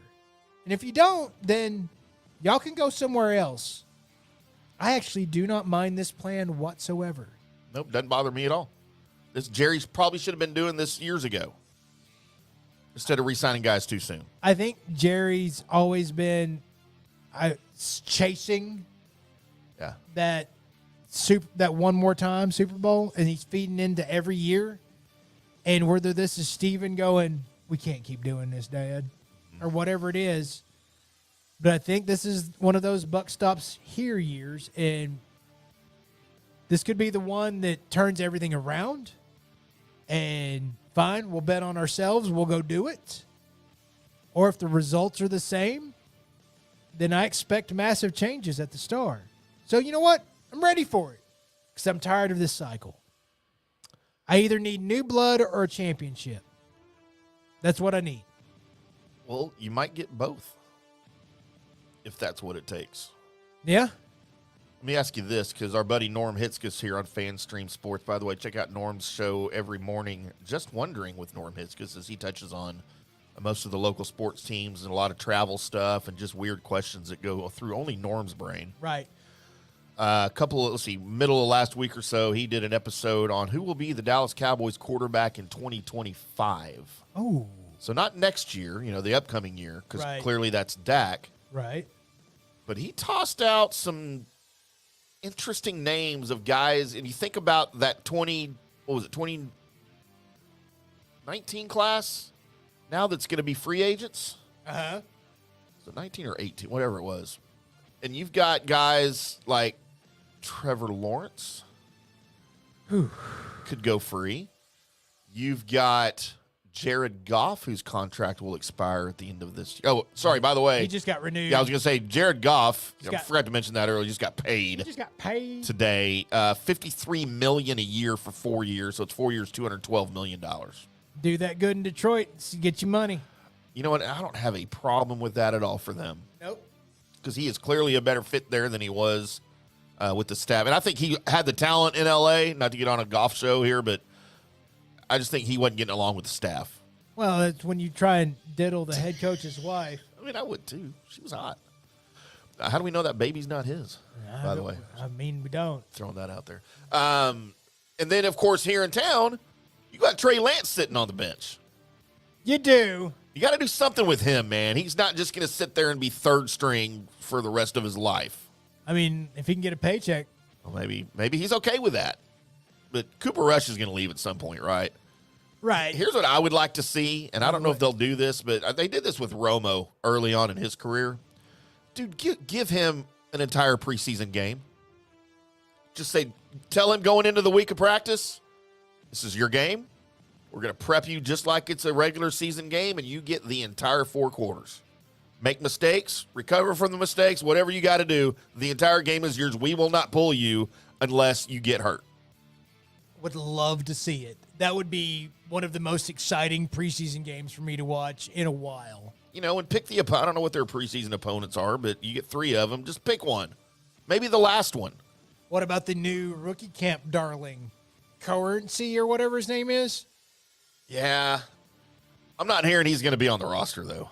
McCarthy said, I've just never seen anybody just walk in and control a huddle like that before. Yeah. And then he farted. It was weird. Brian Broaddus has it on very good authority that he's not going to make the roster. So, if you believe Broaddus, who obviously has ears and I kind of have a tendency to believe Broaddus. sources in the room, yeah, so in the building at the Star. But that's whatever. I think the quarterback question for 2025, that's something we can talk about here going through the offseason, even into next year, because obviously nobody knows. So really the question you want to answer is, will McCarthy and or Dak be back in 2025? That will dictate everything else. Yeah, I think that depends on the NFC Championship game. I really do. And I want to say for both of them. Oh, yeah, for sure. So. And when you say that, you mean just getting to an NFC Championship game? Yeah, get to one. And you think that'll save their jobs? I do believe. Both of them? I think so. I think the route that you get there kind of matters. You get a couple of playoff wins. There you go. If you get a first round bye, you win the division, you have a number 1 seed, and you play in a division game, you skip the wild card round altogether, which is great. Right. If you beat the Lions or something in the division, depends on who it is too, by the way. You beat the Lions to make the NFC Championship game, and you lose to San Francisco. Stop it. Does that save their jobs? Or what if you beat Green Bay in the wild card, you go through, you beat Tampa in the division, and you lose to San Francisco 38-14 in the NFC Championship game? Well, you'd be in Dallas. Well, no, that was the other scenario. So you'd be on the road again. Right. Playing in a wild card game. So does that save their jobs? I think NFC Championship game. And if it does, how much does it save their jobs? Are you going to give McCarthy 4 more years? Or are you going 2? I would think as we look at this roster and you do better with this, then, okay, maybe something is working. I think that play comes into maybe these rookies were what we thought they were. Maybe we have a shot at growing something. Because nothing creates that realm of hope quicker than going farther than you did the year before. I agree with that, but here's the issue. Jerry's 81 years old, dude. He is. He's not getting any younger. Is he going to sign McCarthy to 4 years thinking he's got 4 years left on this earth to see a Super Bowl? Or is he going to make a change because he thinks somebody can do it quicker? I mean, I'm not saying either one's right. No. But, I mean, that's his goal. Dude, he wants to see another Super Bowl before he's gone. It is. The points you're bringing up could be exactly it. The thing is, with Jerry and them, the points I'm bringing up could be exactly it too. Right. No, I agree. So it's whether I'm playing devil's advocate or you're playing it. It's either one. Those could be the thing. I do believe that, in my mind, like I said, in the NFC Championship game, and of course you make it to the Super Bowl and everybody's happy. Right. Even if you lose, I think it's a successful season. Make it to the Super Bowl, everybody's happy. And in fact, that'll cause Jerry to go into an entire spending spree of going, I want everybody back. Where's Dion? Right. Go get I Dion. need to go get people, and let's flip all the switches. Next year, it's a full force push. And then they miss the playoffs. Yep. And Jerry dies. Don't go there. Good morning to you. Damn it. I'm just saying it's going to happen. It is. He's 81. God, I hope I make it to 81. Can you imagine 81-year-old me? No. Still doing this damn show? I cannot. We probably will be. Probably so. Probably still be waiting on that first sponsor to hit. Come on, Johnny. Get to work. Right. All right. Well, there's your sports report. Cowboys talk. We hope everybody enjoyed that. But it also brings us now to, Colby, we've had the second favorite segment of everybody on the show. We've had the third favorite segment on the show for everybody. Yeah. Now we have the number one segment on the show that Colby hosts all by himself because I lend nothing to it but giggles and fart drops.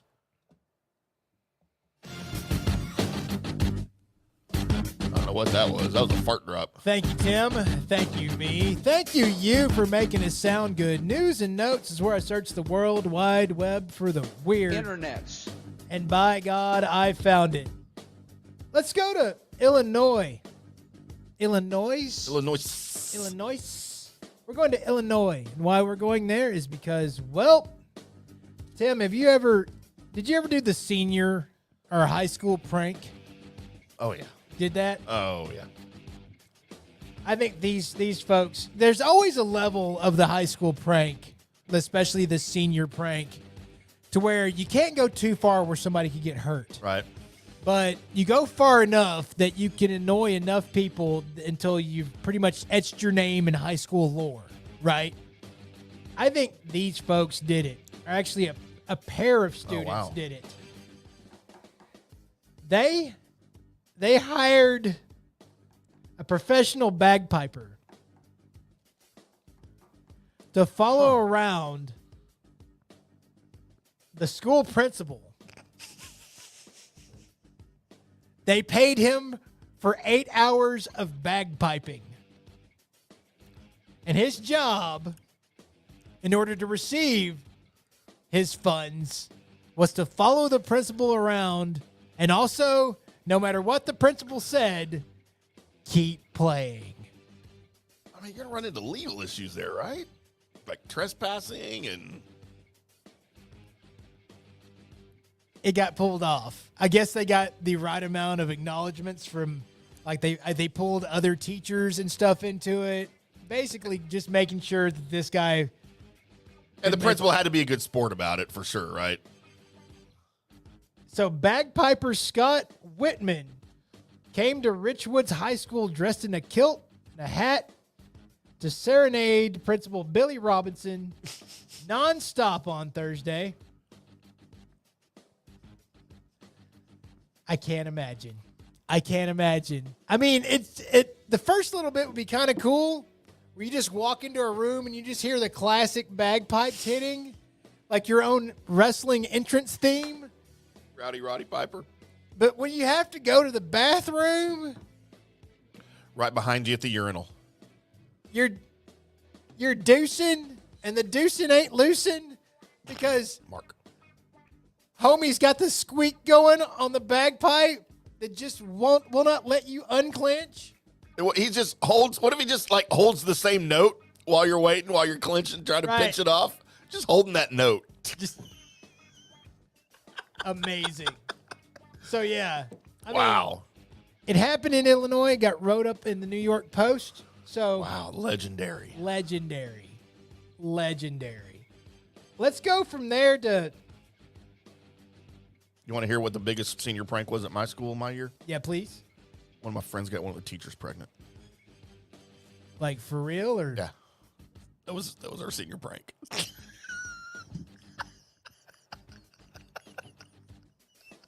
How did y'all organize that? It had to be like 9 months in advance. It was his idea. It was his idea. Just April Fools prank. Let's go from there to Frankie Lomo. Please. He flew to Turkey.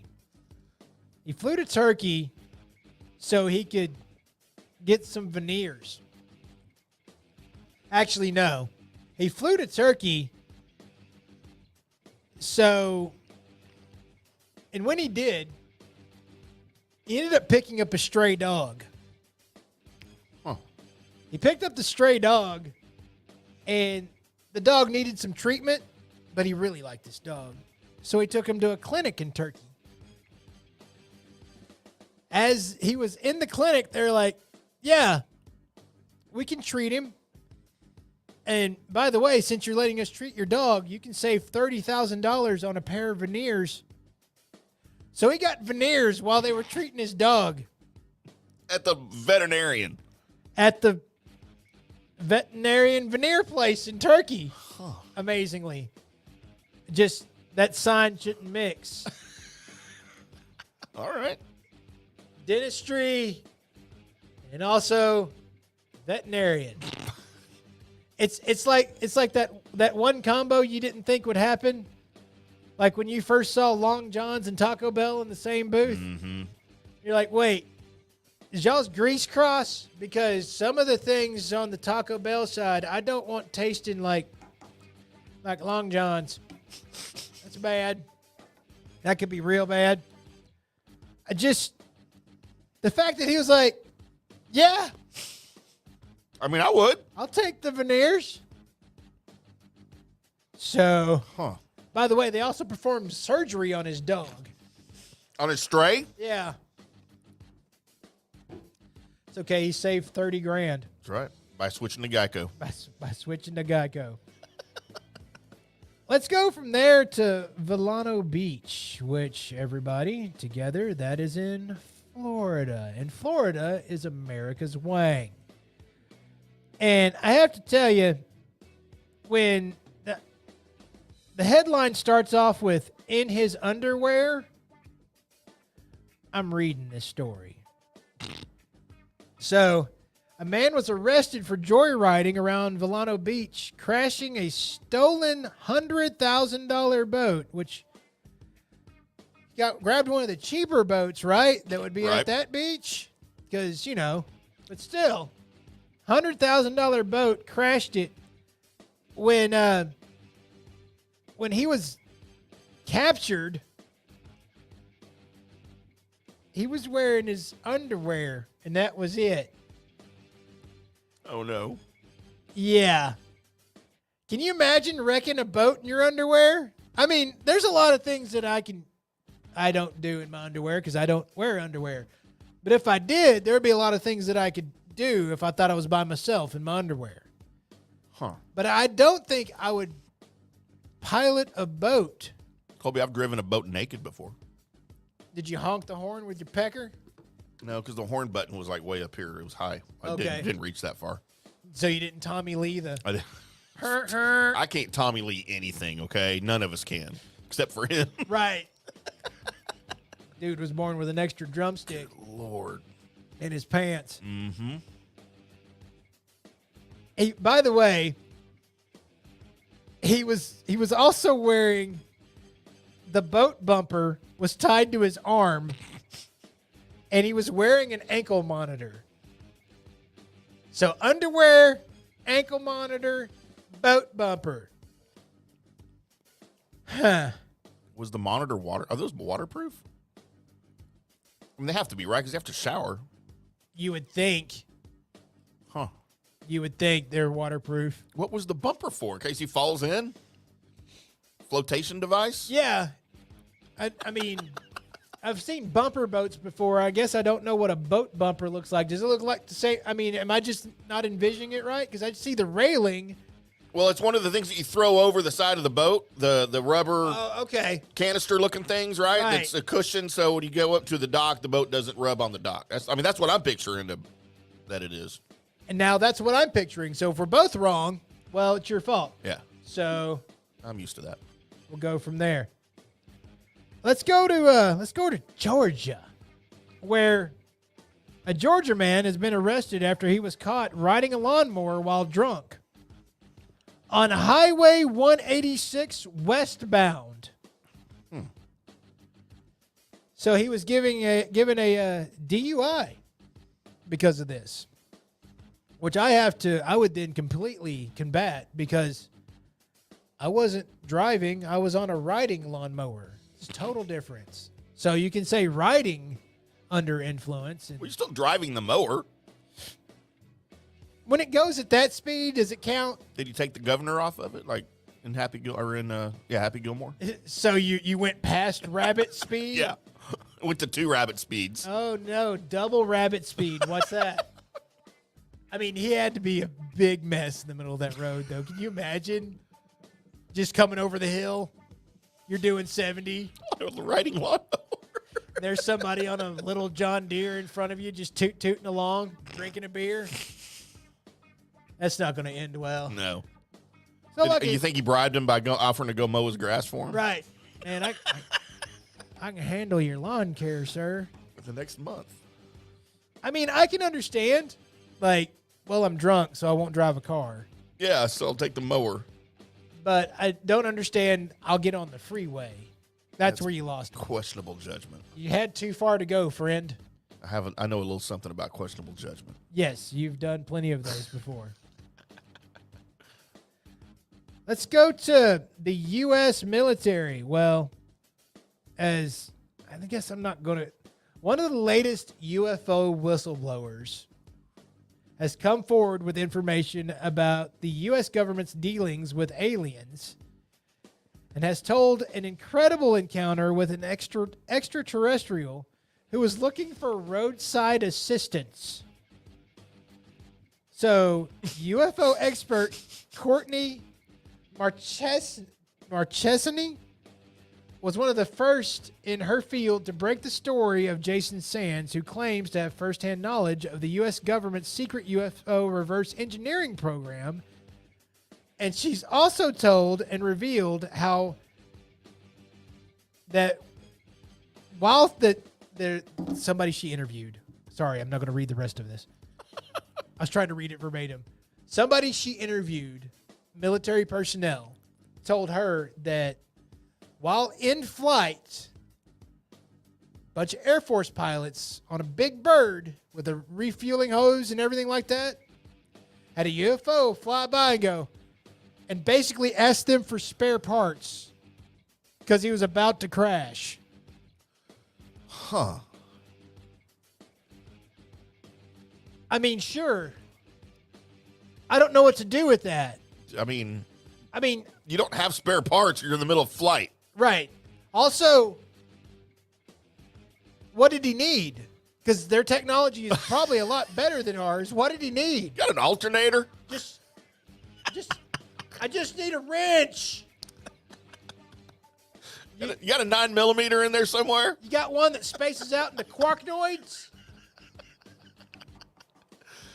Well, hey, maybe that just means that we actually have the same technology as aliens. And us, which maybe aliens are us just from somewhere else. Yeah. Which is, I know I just said that, and I still feel weird about saying it, but there you go. Huh. And finally, you thought this would be an easy job. So the director of New York Cannabis is out Buds. as they announced an overhaul of the troubled odd office, which you're in charge of weed. How much trouble is there? Like, what did y'all do? It's basically grow it, sell it. You're good. Don't overcomplicate it. You guys got a job as the executive director of State Office Cannabis Management, and you've had to step down because your little organization area sucks. What? I mean, it's somebody go get Cheech and Chong. So bad to do it. Just run them up there and show them how to. How do you screw that job up? I mean, I don't know the intricacies of it, of course. But shit, dude, you're in charge of weed in New York. How'd you do that? Clearly not very good at his job. There you go. There's news and notes, everybody. Oh, thank you, Colby. Always the most entertaining segment of the show, especially for those familiar with the now, 15 years running news and notes. By the way, I was surprised to hear you doing News and Notes Friday on the KNC. I did do news and notes. It was a good one. Although I did hear a repeat story, though, from our show, but that's okay. Well, it was a good one. I was trying to pick only safe stories. Yeah. And some of the ones that I did were kind of safe. So I'm like, all right, let's do those. Yeah, you can't do some of the stories that you do here over there. It just doesn't work that way. Not unless it's really late at night. And it wasn't. It was like 2 PM. Yep. School wasn't even out yet. Nope. We are the Colby IndyCarTim Show. We will be back on Wednesday to do it all over again. We can't promise it'll be as good, but we can promise it won't be as good. Right. That's the way we do things around here. Until then, boys and girls, we'll see you.